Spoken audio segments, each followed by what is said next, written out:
Hi, and welcome to tonight's or today's feature video in which I'm going to talk about the stories and some of the ideas and events around and behind the series of Kaffe Blod. Obviously, Coffee and Blood. Which was started through me and Hypothermia in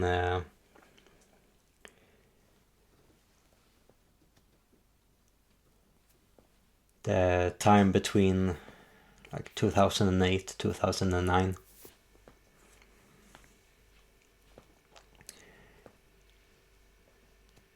And there are several reasons for the name.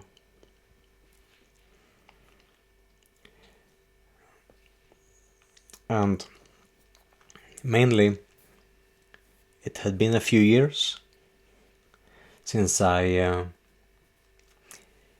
reignited my flame to the world of painting.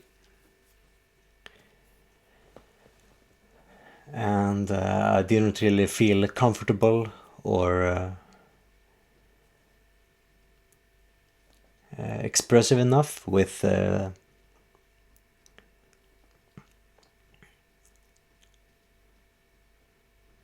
things like acrylics or oil,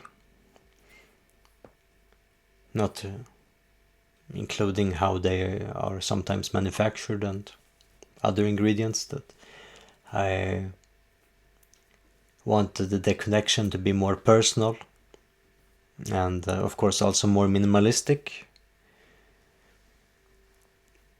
connecting it back to many of my other practices and traditions that I had started to establish back then.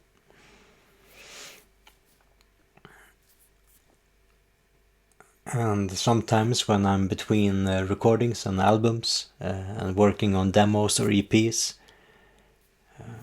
I have a concept, an idea in mind, a story to tell, but not always a title. Usually the story comes first, and then as a summary of that, the title comes. So in this case, because we were between albums and EPs with Hypothermia, it felt appropriate to use the mediums as a title then, instead of a name of a place or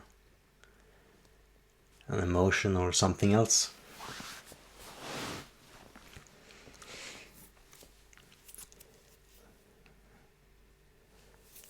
And it was between the recordings of Gråtoner and Skogens hjärta that we made this, or at least in the area of it. My memories are a bit foggy from that time because the current lineup that we had back then with Hypothermia, we were,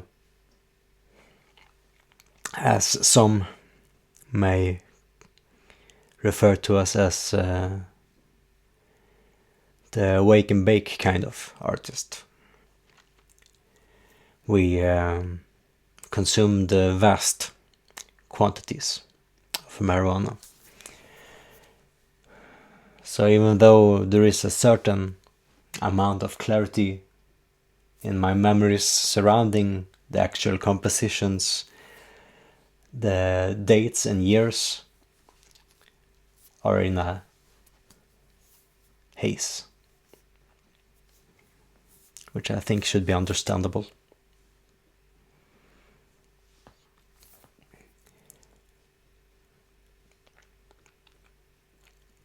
But concerning the release and different editions of the first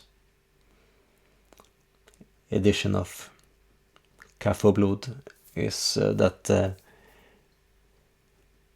we had a very immediate offer to be a support band for the wonderful German worship in Oslo, and we didn't have anything to offer back then, really, when it comes to releases, because we were between both releases and labels and didn't have any finances to support ourselves to create any kind of shirts or anything else, really. So as we had the equipment to record something new, it felt not less than a necessity to try to offer some kind of new demo. So I brought my 4-track recorder and 2 microphones to the mill where we used to rehearse back then. And I also brought a ridiculous amount of DXM. Or dextromethorphan, as some of you may know it, that I had received from one of my contacts in the US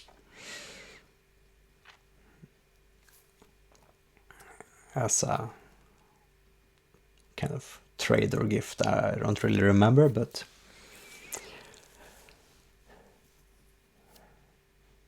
it was several times what you usually would take, but I'm the kind of person that has a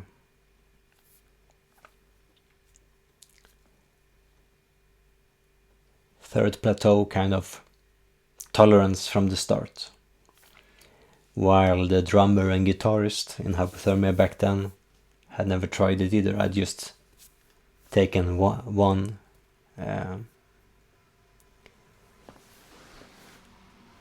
piece of it earlier to just see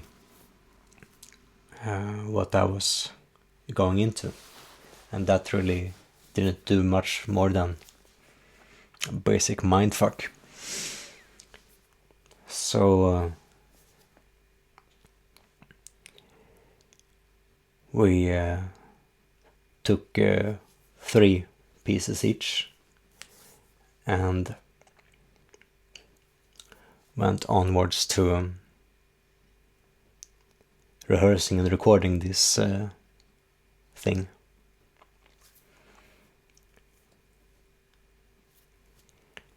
And in between the recordings we were running out in the forest, and it's a very humid area,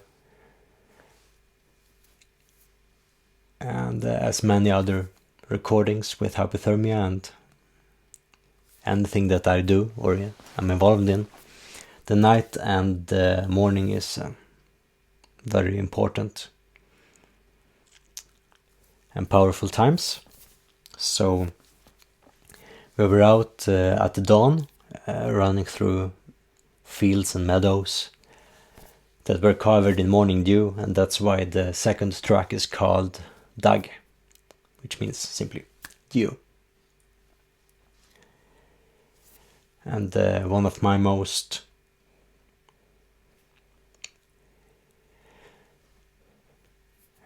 or strongest memories from that morning is going to one of a dozen red currant bushes on the property of the mill, and picking a handful of red currants and putting them in my mouth. And as my teeth bit through the skins and the flesh of the berries, red explosions covered the sky.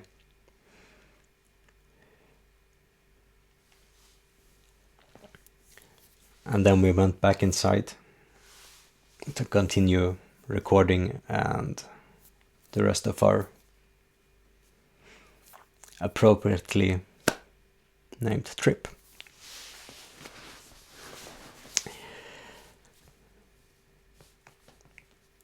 Lit by the dawn and the candlelight, we finished the recordings of this 2-track demo.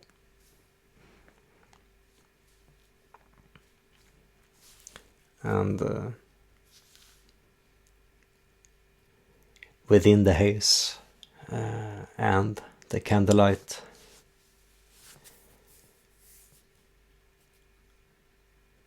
there was suddenly a fire.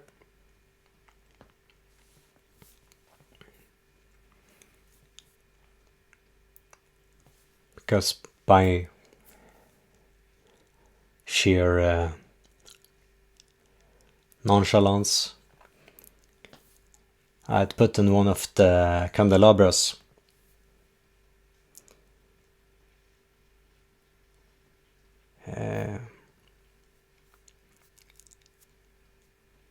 made out of steel on one of the floor toms, which of course an hour or so later had become warm enough to melt through the upper skin of the floor tom, and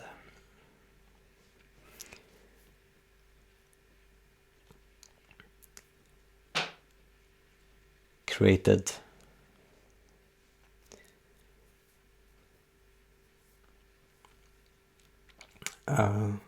ominous flame.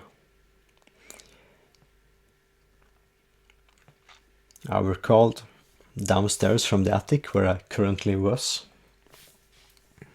philosophizing with my friend and then guitarist Johannes about I don't know what. And I was greeted by a swarm of bubbles, like soap bubbles, floating around in a serpentine fashion. And I didn't realize at that moment that I was under the influence of a drug, so I just did what immediately felt like the natural thing to do, because when you see a bubble, you pop it. But those bubbles were flames, and guess what happens when you caress a flame? Not much, really.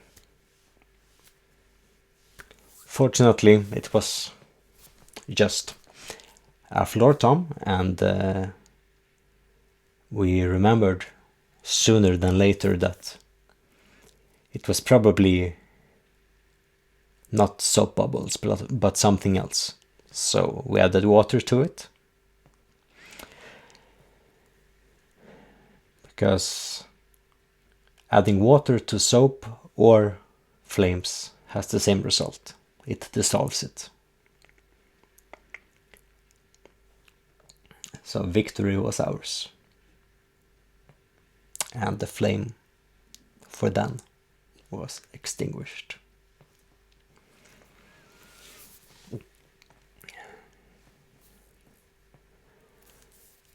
And of course the cover art is the waterfall behind the mill next to the cabin or cottage where we recorded the demo. And the first edition was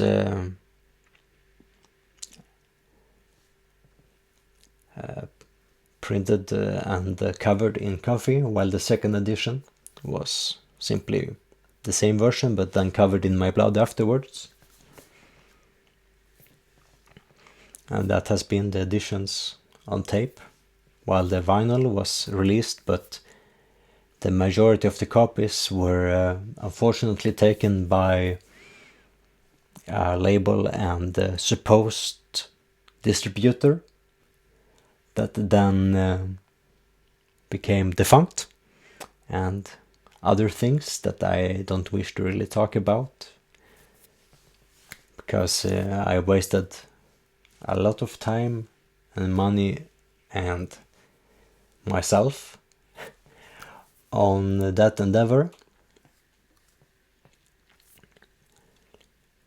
So unfortunately, a lot of that edition disappeared. I only had a handful of copies myself. The rest are still stuck at a garage somewhere. And they claim to care about my band.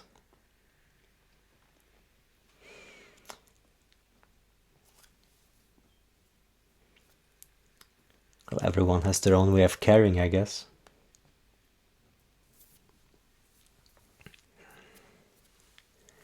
So then, of course, years passed, and we have since then changed members in different ways. And of course, my knowledge and other aspect as an artist has grown and expanded in many different ways.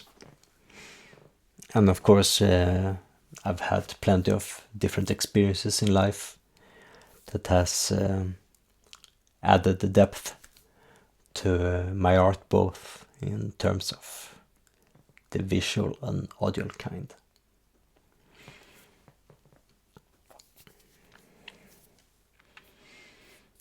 But close to a decade after the first part,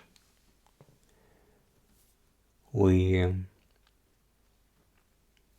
traveled to Belgium to record the second part with our new lineup, and first ever time with a first time ever with a bassist and violinist.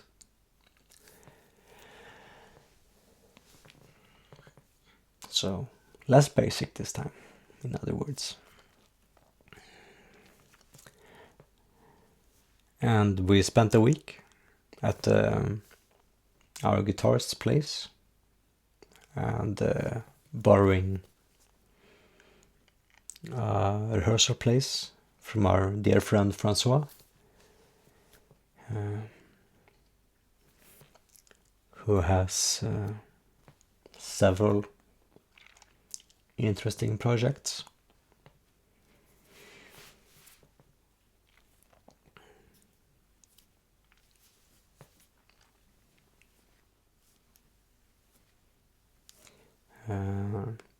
I think some of you may know me from the Cult of Ernis or Volvenest. If you don't, I sincerely and deeply recommend you to search those out.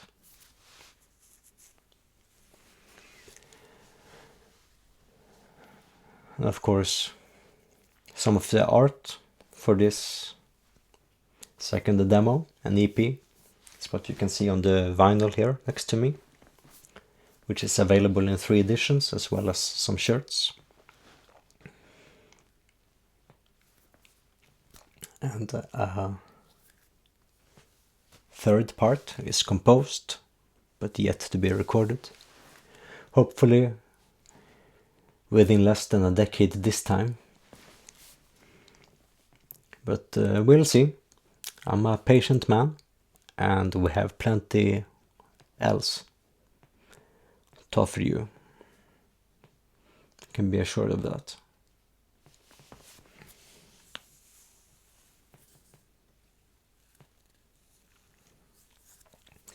So of course, a difference between the first and second part is not only the lineup, but also that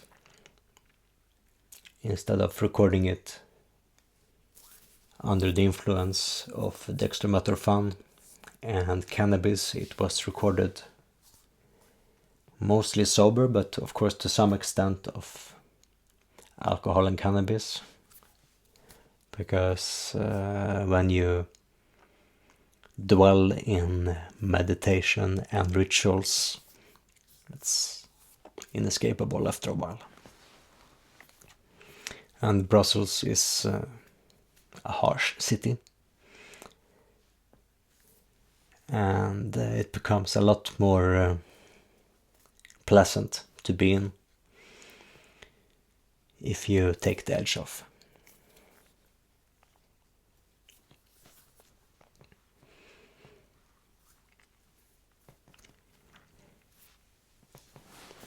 And I think you can feel and hear the connection within this, and they're recorded with the same equipment. And of course we used other equipment for the second one too, but we had a 4-track then too. It's not on the recording, but we have another edition that we haven't released simply because we're busy and we're satisfied enough with what we have as a demo. There may be something else for the future. I have many ideas and plans, as always.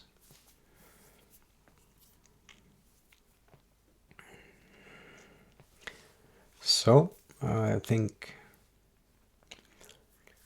this covers the majority of what I can think of for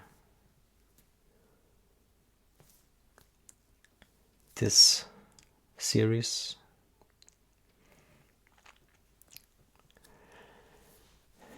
But as always, if you have questions about something that you feel that I may have left out or missed or forgotten about, please let me know.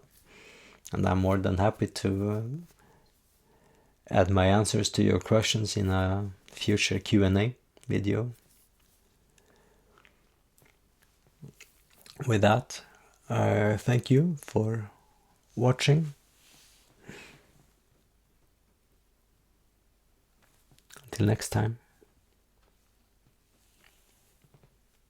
take care.